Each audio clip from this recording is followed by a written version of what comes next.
ये देखो रही माइक्रोनी और इसमें पड़ी हुई है मटर। ये रहा आपका टमाटर, ये रहा आपका ग्रीन चिली, ये रहा आपका ऑरिगेंडर धनिया, ये रहा आपका अनियन, ये रही आपकी माइक्रोनी और ये हींग, जीरा मसाला, रेड चिली पाउडर, धनिया पाउडर,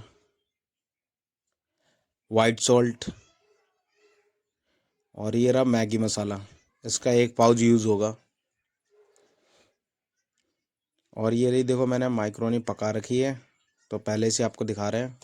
तो ये पहले से दिखा रहा है, पहले से मैंने उबाल के रखी हुई है। और उबालने के टाइम एक चीज़ मेजर याद रखना, देखो मैंने इसमें पानी में तुम्हें ऑयल टाइप का दिख रहा होगा, तो उबालते टाइम इसमें थोड़ा सा 2 टेबल स्पून आप इसमें ऑयल डालो, ताकि ये कितनी भी ठंडी हो जाएगी ना आपस में चिपकेगी नहीं माइक्रोनी। वरना चिपकने के बाद छूटने में एक पीस उसमें चिपका रह जाता है, वो फट जाते हैं पीस, तो वो कभी नहीं होगा इसमें। जैसे मैंने ऑयल डाल रखा ना, अब ये मैंने अब गैस ऑन कर दी और ये ले ली मैंने कढ़ाई बनाने के लिए। ये कढ़ाई मैंने ले ली, और आप चाहो तो भगोना भी ले सकते हो। मैंने ये ले ली कढ़ाई, और आज आपको सिखाने वाला हूँ माइक्रोनी रेसिपी, जो आपके मेहमान घर में आए तो आप उनको बना के खिला सकते हो इम्प्रेशन के लिए। ये मैंने डाला 5 table spoon oil, refined oil. मेरे को तो आइडिया है कि हाँ इतना 5 टेबल हो जाता, बाकी आप अपने टेबल स्पून से नाप के डालना। मेरे को तो आइडिया हो जाता है कि हाँ इतना 5 टेबल स्पून है।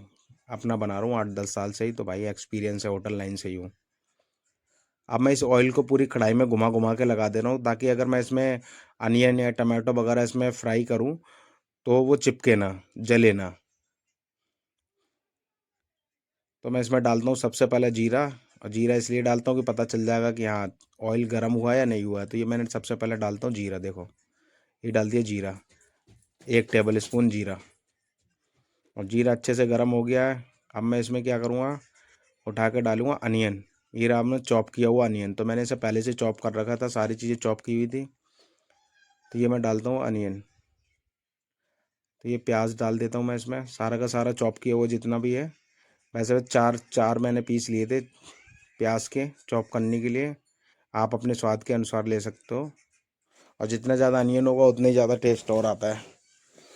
तो मैं इसको फिर करने लगता हूँ फ्राई।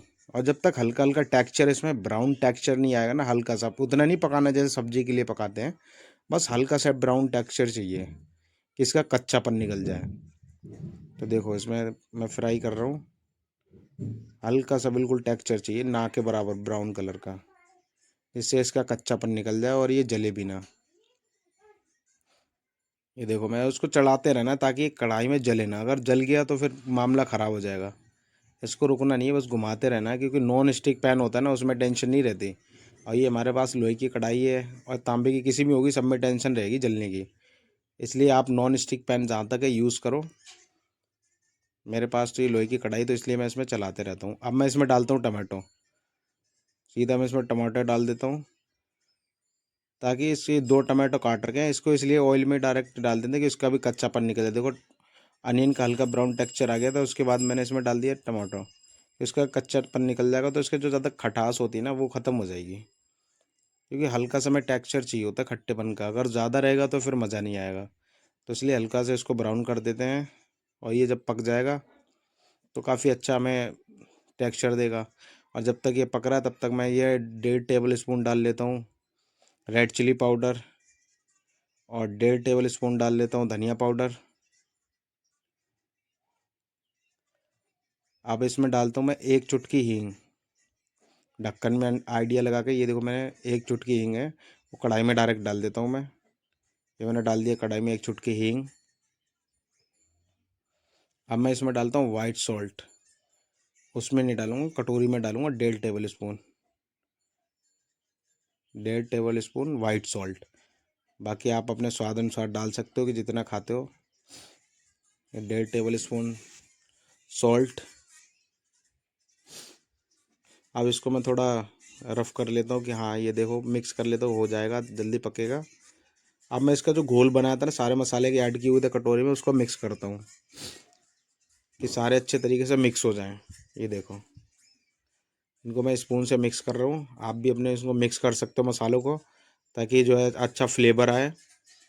ये देखो मिक्स कर लिया। अब मेरे को महसूस हो गया कि हाँ अच्छे से मिक्स हो गए।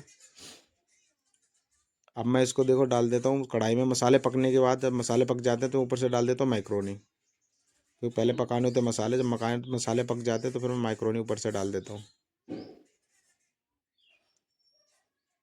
क्योंकि मसाले पकाने की वीडियो डालता तो बहुत लंबा हो जाता।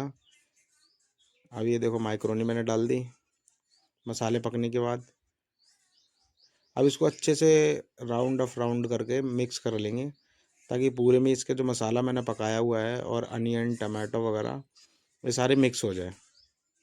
ये देखो कितना अच्छा कलर आया है इसका खिल के, कितना प्यारा दिख रहा है।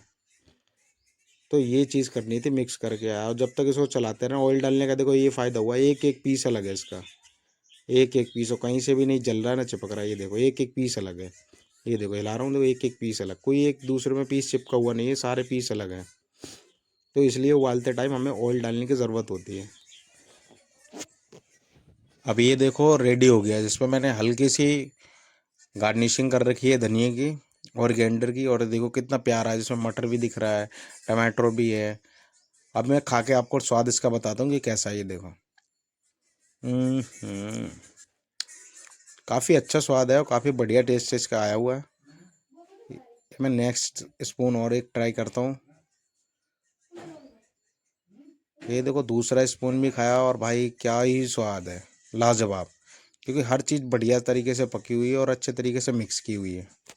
आपके घर में जब भी मेहमान आते हैं तो आप उन्हें भी बना के खिलाएं और अपना इम्प्रेशन बनाएं, क्योंकि ये देखो कितने देखने में भी काफ़ी प्यारा और खाने में भी तो नेक्स्ट लेवल, स्वाद एक नंबर का भाई। ये देखो ये दूसरा स्पून तीसरा स्पून, भाई खाने मन ही नहीं रुक रहा, मेरे को पता वीडियो